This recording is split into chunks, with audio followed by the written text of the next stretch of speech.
현재 전북도립미술관에서는 지용출 판화전 당신이 잠시 잊고 있었던 생의 의지가 준비되어 있습니다. 안녕하세요. 전북도립미술관 학예연구사 김광희입니다. 미술관은 현재 코로나19 확산 방지를 위한 사회적 거리두기에 참여하고 잠정 휴관 중에 있는데요. 그 때문에 이번 전시를 보여드리지 못하고 있습니다. 그 점에서 우선 이렇게 온라인을 통해 전시를 보여드릴 수 있게 되어 다행이라고 생각하고요. 다른 시각에서 본다면 미술관 방문이라는 미술 감상과 또 다른 미술관 경험을 할 수 있는 기회가 마련된 계기가 되었다고 생각합니다. 오늘 소개할 지용출 판화가는 마늘이나 호박 같은 채소류들, 미루나무나 소나무 같은 목본류들, 바람에 나부끼는 풀들이나 초본들을 담은 판화 작업으로 알고 계시는 분도 계시고 처음 듣는 분들도 계실 것 같아요. 2003년부터 인쇄를 위한 엣지도를 만들고 또 전주, 익산, 임실의 마을 지도를 만들기도 했는데요. 이 지도들을 보셨을 수도 있겠습니다. 사실 지용출 작가는 불의의 사고로 작고한 지난 2010년 전주도립미술관 서울관에서 유작전을 한 적이 있습니다. 그때 지용출 판화가를 보신 분도 계실 것 같아요. 그리고 지금 10년이 지나서 여기 본관에서 다시 전시를 하게 됐습니다. 지용출 판화전은 1994년 서울에서 아내의 직장 부임지를 따라 전북으로 내려와 불의의 사고로 작고한 2010년까지 지용출 판화의 전 면모를 돌아보고 있는 전시입니다.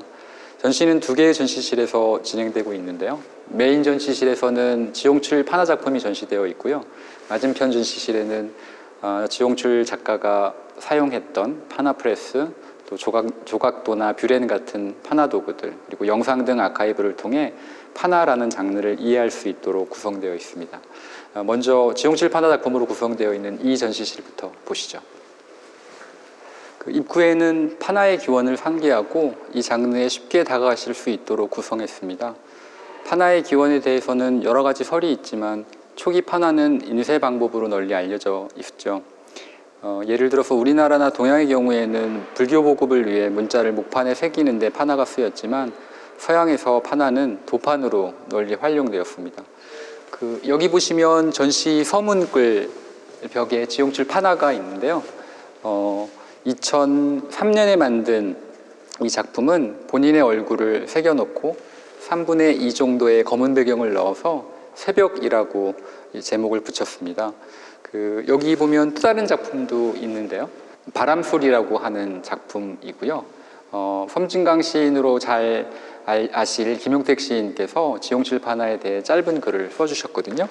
보면 바람 부는 나무 아래 서서 오래오래 나무를 올려다봅니다. 반짝이는 나뭇잎 부딪히는 소리, 그러면 당신은 언제 오나요? 이렇게 되어 있는데요. 작품을 보시면서 아마 이러한 그 시의 언어들도 같이 떠올리실 수 있을 것 같습니다. 이 전시가 다루려는 것은 작가가 이념과 욕망, 논쟁과 충동적인 거대의 역사를 경험했던 80년대 말에서 90년대 초를 거쳐서 지역에서 생태주의적으로 살아왔던 경험을 잇는 거대한 사슬인 생의 의지를 탐구해 왔으며 그 의지에 얽매이지 않는 이에 초연하는 실천으로 그 힘들의 조화를 추구했다는 것입니다. 전시의 부제 당신이 잊고 있었던 생의 의지는 독일의 철학자 쇼펜하우어의 깨달음을 따온 것입니다. 언뜻 무거운 철학 이야기로 다가올 수 있겠지만 지용출 작가는 사실 철학으로 박사 과정을 수료했습니다. 다양한 철학 서적을 보았고 쇼펜하우어 또한 아마 알았을 건데요.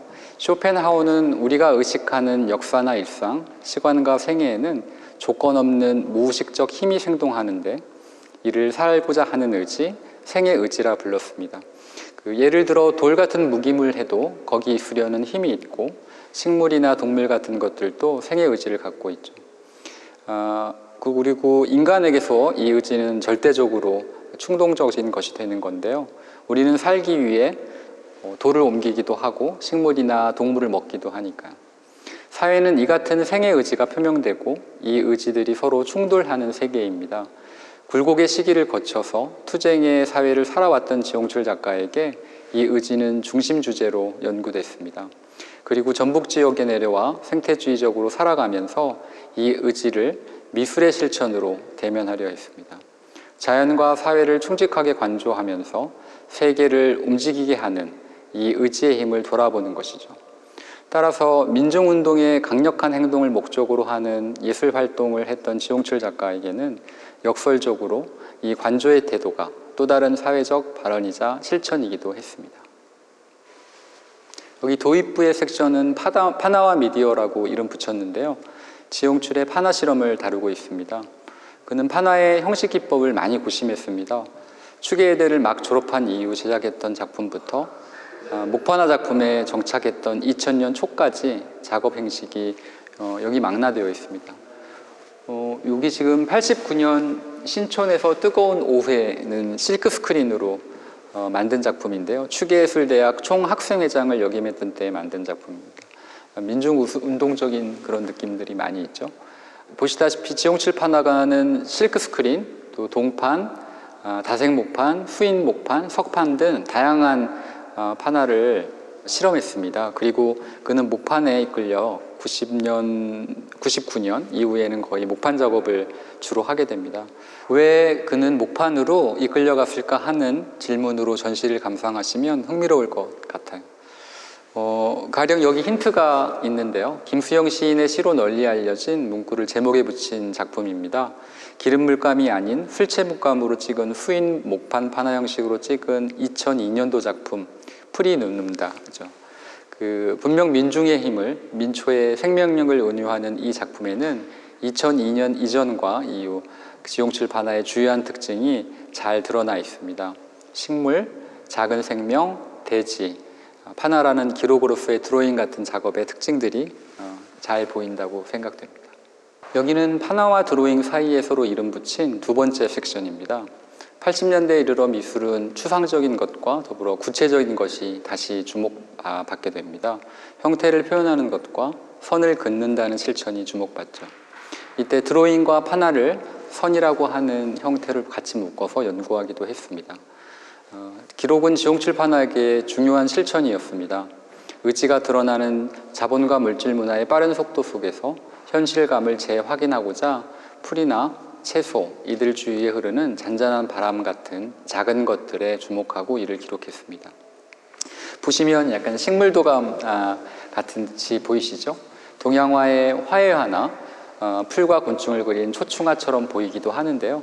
지용철은 땅의 모든 것을 아름답다고 말한 적이 있는데 이런 태도는 모든 생의 의지를 인정하는 것이었습니다. 삶을 기록하는 방식을 하나 보실까요?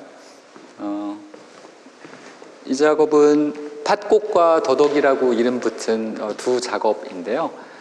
파나를 찍은 종이에 자신의 작업장이 있었던 전북 김제의 붉은 흙을 넣어서 황토지를 만들고 그 위에 거기에 살아가는 식물을 담아뒀습니다.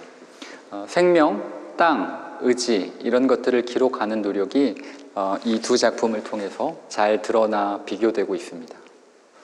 지용철 파나가는 새긴다는 의미에서 조각과 기록한다고 하는 의미에서 드로잉 사이에서 말 그대로 나무를 참 많이 팠습니다. 그런데 이런 나무들의 이야기는 인간들의 이야기이기도 합니다. 가령 여기에서 보시면요, 산이 있고요. 또 산에 있는 나무들을 보여주고 있고 그 옆에는 또 다른 나무들, 그러니까 그 인간들과 엮여져 있는 나무들을 보여주고 있습니다. 이렇게 나무에 주목한 작품에는 곁에 있는 나무, 마을 어기 같은 이름을 붙여놓고 있어요. 여기 보시면 나무 아래에서 막걸리를 먹는 농부의 새참 시간을 담은 작품도 있습니다. 이 모든 것이 인간에 대한 지용철 파나의 관심을 보여줍니다.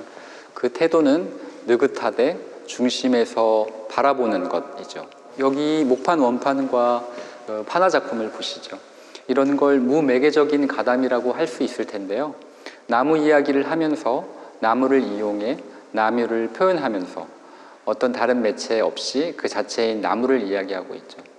결국 인간에 대한 이야기를 인간을 빌리지 않고 하는 방식도 인간 내면과 세계를 구성하는 생의 의지에 깊이 다가가려는 지용철 파나가의 시선을 담은 그만의 방식이라고 하겠습니다. 지용철 초기 작업의 특징은 화면을 전체적으로 활용하여 굵은 칼로 파서 중후한 맛을 추구했습니다. 중후기로 갈수록 이러한 양식은 가는 선을 돋아내는 물감이 찍히는 도드라진 선, 양각에 집중하고 있죠.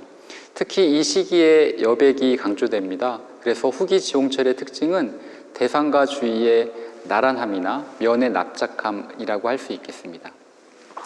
이 같은 그 여백의 표현은 관조의 영역이고 이런 느긋하게 바라보는 시선의 흔적이라고 할 수 있겠습니다. 과잉을 경계하고 보다 금욕적인 태도를 보인다고 말할 수도 있겠습니다. 지용출 후기 작업에서 보이는 이 같은 여백은 살아가고자 하는 의지를 긍정하면서 동시에 초월하는 무심하고도 관조적인 시선을 손끝에 담아 새김의 실천을 담고 있다고 하겠습니다. 짧은 설명이었지만 이번 전시가 보여주는 것이 잘 이해됐으면 좋겠습니다. 전시는 지용출 사후 10주년을 맞아 전북미술관회 지용출 판화 기증을 기념하고 지용출 작가의 작품을 되돌아보기 위해 마련되었습니다. 미술을 사랑하는 애호가 단체인 전북미술가회는 지난 2011년 지용출 판화 66점을 기증해 주셨습니다. 다수의 작품을 찍어내는 판화라는 미술 매체가 나누기 위해 제작되었다는 의미를 살펴보면 미술가, 미술관, 기증단체, 관객이 함께하는 이번 전시가 더욱 뜻깊어 보입니다.